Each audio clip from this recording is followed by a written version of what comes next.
సంగారెడ్డి జిల్లా పట్టంచెరు నియోజకవర్గం రుద్దారం గ్రామంలో గణేష్ గడ్డ దేవాలయంలో పూజా కార్యక్రమాలు చేసి కాంగ్రెస్ ఎంపీ అభ్యర్థి నీలం ముదిరాజ్ తరపున ఎన్నికల ప్రచార రథాలను మంత్రి Konda Surekha, Congress party TPCC working president Jaggareddy, Sangareddy జిల్లా కాంగ్రెస్ అధ్యక్షురాలు నిర్మలా జగ్గారెడ్డి, కాంగ్రెస్ నాయకులు మైనంపల్లి హనుమంతరావు ప్రారంభించారు. ఈ సందర్భంగా మంత్రి కొండా సురేఖ మాట్లాడుతూ మెదక్లో బీసీలకు కాంగ్రెస్ పార్టీ అవకాశం ఇచ్చిందని, ఇతర పార్టీలు బీసీలను బహిష్కరించాయన్నారు. మెదక్ గడ్డపై కాంగ్రెస్ జెండా ఎగరేస్తామని ధీమా వ్యక్తం చేశారు. ప్రణాళికాబద్ధంగా పార్టీ విజయానికి కృషి చేస్తామని, పార్టీ శ్రేణులు సైనికుల పనిచేయాలని పిలుపునిచ్చారు.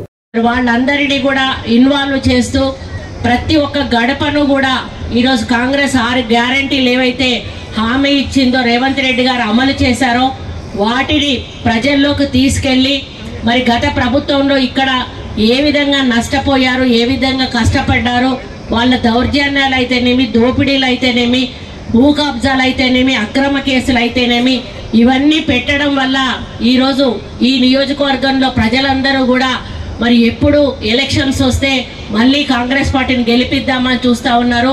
మొన్న కొంత మరి పొరపాటు జరిగి ఒకటే సీటు రావడం చాలా బాధాకరం.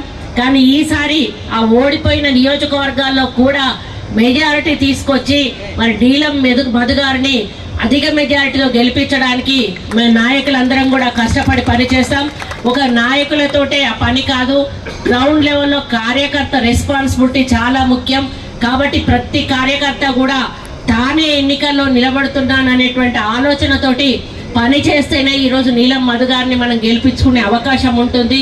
కాబట్టి భేషజాలకు పోకుండా నన్ను పిలవలేదు, నన్ను పిలిచారు, నన్ను మర్చిపోయారు. ఎందుకంటే మనం ఎంత పెద్ద ఫంక్షన్ చేసుకున్నా కూడా ఒక్కోసారి మన సొంత రక్త సంబంధికులను కూడా మరి పిలవడం మర్చిపోతాము. అది కావాలని ఎవరు కూడా చెయ్యరు, పొరపాటున జరుగుతూ ఉంటాయి. దాన్ని ఇష్యూగా చేసి మరి మనం ఈ యొక్క ఎలక్షన్లకు ఇబ్బంది కలిగే విధంగా దయచేసి ఎవరు కూడా నడుచుకోవద్దని ఈ సందర్భంగా తెలియజేస్తా ఉన్నాను.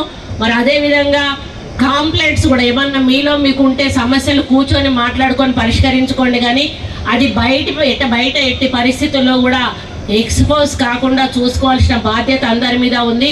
ఎందుకంటే పార్టీ పటిష్టంగా ఉండాలంటే మనం అందరం కూడా కలిసికట్టుగా ఉన్నట్టుగానే ప్రజల్లో మనము ముందుకెళ్ళాలి. ఏవైనా లోపల చిన్న చిన్న ఇబ్బందులు ఉంటే మనమే పరిష్కరించుకొని ముందుకెళ్ళి ఈ నియోజకవర్గ గెలుపు కోసం మనందరం కూడా కృషి చేయాల్సిన అవసరం ఉందని విన్నవించుకుంటా ఉన్నాను. మరి ముఖ్యంగా రేవంత్ రెడ్డి గారు నా మీద ఇంత పెద్ద బాధ్యత పెట్టి మరి ఈ ముఖ్యమైన కాన్స్టిట్యున్సీని నాకు అప్పచెప్పినందుకు దీన్ని గెలిపించాల్సిన బాధ్యత నా మీద ఉంది. దీనికి వేదిక మీద ఉన్న అన్నలందరూ కూడా సహకరించాలి. మరి శ్యామ్ గౌడ్ గారు ఇక్కడ ఇన్ఛార్జిగా ఉన్నారు. అన్న, మీరు ఏదైనా చిన్న చిన్న పొరపాట్లు ఉంటే దయచేసి మీరు కోఆర్డినేట్ చేయండి. నాయకత్వం ఉంది మా అందరిది కూడా. తప్పకుండా ఈ ఎన్నికల్లో కాంగ్రెస్ పార్టీ అభ్యర్థి నీలం మధుని మనమందరం కలిసి గెలిపించుకుంటే మనకు విశ్వాసాన్ని తెలియజేస్తూ మెదక్ పార్లమెంటు మీడియా ద్వారా ప్రజలందరూ కూడా కోరుకున్నది ఏంటంటే, ఇది ఒకనాటి బాగారెడ్డి గారి పార్లమెంటు, ఆ తర్వాత ఇందిరాగాంధీ గారి పార్లమెంటు. ఇప్పుడు ఈ ఎన్నికల్లో కాంగ్రెస్ పార్టీ అభ్యర్థి నీలం మధుకి అవకాశం దక్కే విధంగా మనం అందరం కూడా కృషి చేసి ఆయన గెలిపించుకోవాలని నేను మెదక్ పార్లమెంట్లో ఉన్న ప్రజలందరినీ కూడా, సరే కులపరంగా ఆయన ముద్రాజే కానీ బీసీ,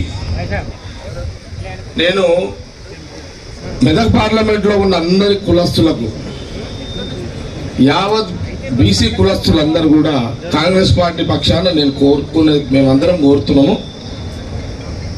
కులపరంగా ఆయన ముద్రాజు అయినప్పుడు కూడా ముద్రాజులందరూ కూడా ఆయనకు సహకరిస్తారు. అట్లనే మిగతా కులస్తులు కూడా అందరూ కూడా అన్ని కులాలు బీసీ అన్ని కులాలు కూడా ముద్రాజు బీసీగా మీరందరూ కూడా ఆయనను ఆశీర్వదించాలని కాంగ్రెస్ పార్టీ మెదక్ పార్లమెంట్ చూస్తుంది కాబట్టి చాలా బిజీ షెడ్యూల్లో వచ్చినందుకు వారికి ధన్యవాదాలు తెలియజేస్తా ఉన్నా. ముఖ్యంగా జగన్ చెప్పినట్టు ఇలా బీసీలకు చాలా తక్కువ అవకాశం దొరుకుతుంది. ఓ కాంగ్రెస్ అవకాశం కల్పించింది కాబట్టి నేను మెదక్ పార్లమెంట్ కుటుంబ సభ్యులకు విజ్ఞప్తి చేస్తా ఉన్నా. నీలం మధు గారు బీసీ క్యాండిడేట్, నేను ఎఫ్సీ క్యాండిడేట్ గా చెప్తా ఉన్నాను. మిగతా ఇద్దరు కూడా ఫార్వర్డ్ క్లాస్ సంబంధించింది కాబట్టి ఎట్టి పరిస్థితుల్లో ఈసారి బీసీకి అవకాశం ఇవ్వాలని చెప్పి కూడా మీ అందరికీ మనస్ఫూర్తిగా విజ్ఞప్తి చేస్తా ఉన్నా. ఇది కాంగ్రెస్ గడ్డ, అదే విధంగా కాంగ్రెస్ అడ్డా అని చెప్పి కూడా ఈ సందర్భంగా తెలియజేస్తా ఉన్నా. బాగారెడ్డి గారు ఎన్నిసార్లు ఇక్కడ రిప్రజెంట్ చేసినో మనందరికి కూడా తెలుసు. అదే విధంగా ఇంద్రమ్మ రాజ్యం మళ్ళీ వచ్చింది కాబట్టి తప్పకుండా మెదక్ లో ఇంద్రమ్మ గారు మరి ఎంపీగా ఇక్కడ నుంచి పంపించాం కాబట్టి ఎట్టి పరిస్థితుల్లో ఈసారి నీలం మదన్నకు అవకాశం ఇవ్వాలని చెప్పి కూడా ప్రతి ఒక్కరికి విజ్ఞప్తి చేస్తూ, మేము నిద్రపోయే ప్రసక్తి లేదు, మీరు నిద్రపోయే ప్రసక్తి లేదు. ఈ నెల తర్వాత మీకు అండగా ఇక్కడ ఉన్న వేదికపై ఉన్న వాళ్ళమందరం కూడా మీకు ఏ కష్టం వచ్చినా అది మా కష్టంగా పరిష్కరిస్తామని చెప్పి కూడా మరోసారి మీకు ప్రమాణపూర్వకంగా తెలియజేస్తూ, మరి నీలం మదన్నను ఊహించని విధంగా పెద్ద మెజారిటీతో గెలిపించాలని చెప్పి కూడా ఈ సందర్భంగా మీ అందరికి విజ్ఞప్తి చేస్తూ సెలవు తీసుకుంటున్నాను. Thank you very much. జై కాంగ్రెస్.